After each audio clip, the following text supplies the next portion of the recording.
Bonsoir à vous tous.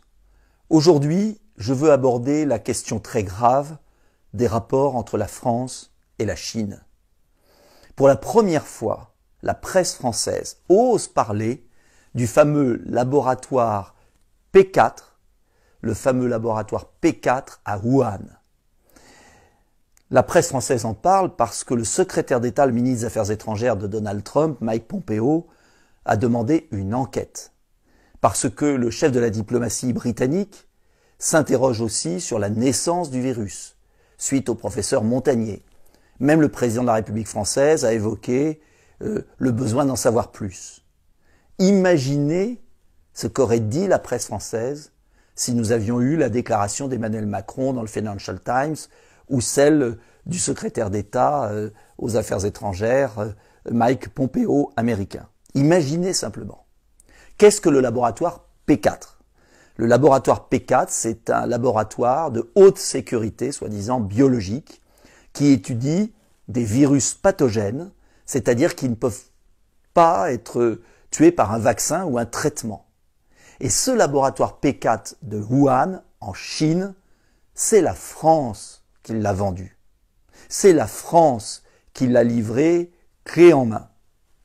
Cela veut dire concrètement que c'est la France sous Jacques Chirac, Jean-Pierre Raffarin, qui est à plat ventre devant la Chine, Michel Barnier, qui a transféré la technologie. À l'époque, certains s'y opposaient. Je pense notamment au secrétariat général de la Défense nationale, à certains scientifiques français, qui estimaient que la France allait livrer à la Chine, je pèse mes mots, une bombe atomique bactériologique. Oui, c'est le terme. Et malheureusement, ceux qui s'en inquiétaient avaient raison. Uniquement par soif de transfert de technologie, la Chine s'est emparée de cette technologie française et après a chassé les Français, qui n'ont même pas réagi. Que s'est-il passé concrètement ? D'abord, les Français ont constaté un manque de transparence sur les laboratoires P3.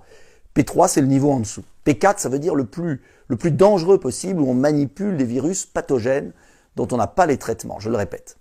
Il n'y a pas eu de vraie relation bilatérale. Et Alain Mérieux, qui présidait le comité conjoint franco-chinois, a démissionné en 2015. 50 chercheurs français qui devaient travailler pendant 5 ans dans ce laboratoire n'y sont jamais allés. Le laboratoire a été construit uniquement par les entreprises chinoises qui se sont accaparées le marché.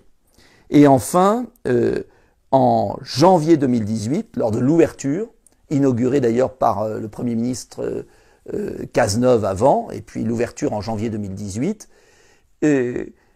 l'ambassade américaine a décelé de graves lacunes de sécurité dans ce laboratoire P4 vendu, je vous le répète, par la France. Même des médias chinois, en février 2020, ont estimé qu'il y avait des choses bizarres qui s'étaient produites et peut-être des animaux de laboratoire qui auraient été vendus sur le marché à côté. En un mot, enfin, on pose des questions à la Chine. Mais ce que vous devez savoir, c'est que l'OMS, Organisation mondiale de la santé, n'a toujours pas été autorisée à mettre le pied en Chine pour vérifier ce qui s'est passé. L'omerta totale des autorités chinoises est extrêmement suspecte. Alors je ne sais pas ce qui s'est passé.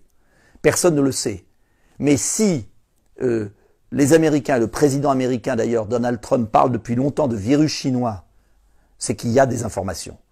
Et j'aimerais que la France se relève, que la France soit debout, que la France ne soit pas dépendante. Vous savez que Lénine disait que les capitalistes sont prêts à vendre la corde qui va les pendre. Eh bien, la France a vendu la corde avec laquelle nous sommes pendus aujourd'hui peut-être. Et en tout cas, on ne peut pas accepter cet état de dépendance permanente. Le général de Gaulle voulait une France libre, indépendante. Il ne s'agit pas d'épouser le camp américain au détriment du camp chinois. Le XXIe siècle sera la grande confrontation entre deux immenses puissances, les États-Unis et la Chine.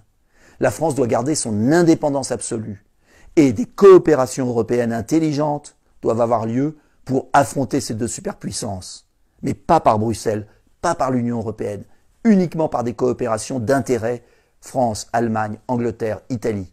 C'est la seule solution pour peser. En attendant, cela veut dire que nous devons retrouver notre liberté. Nous devons arrêter de vendre notre âme à la Chine. Nous devons demander une enquête indépendante de l'Organisation mondiale de la santé avec des experts français, américains, anglais, allemands, pour aller voir ce qui s'est vraiment produit. C'est la condition pour vaincre cette terrible épidémie. Nous devons savoir d'où elle vient, comment elle est née. Et la Chine ne peut pas continuer à humilier le monde avec ce virus chinois qu'elle a envoyé à travers le globe. Ce n'est pas possible. Nous devons demander des explications à la Chine.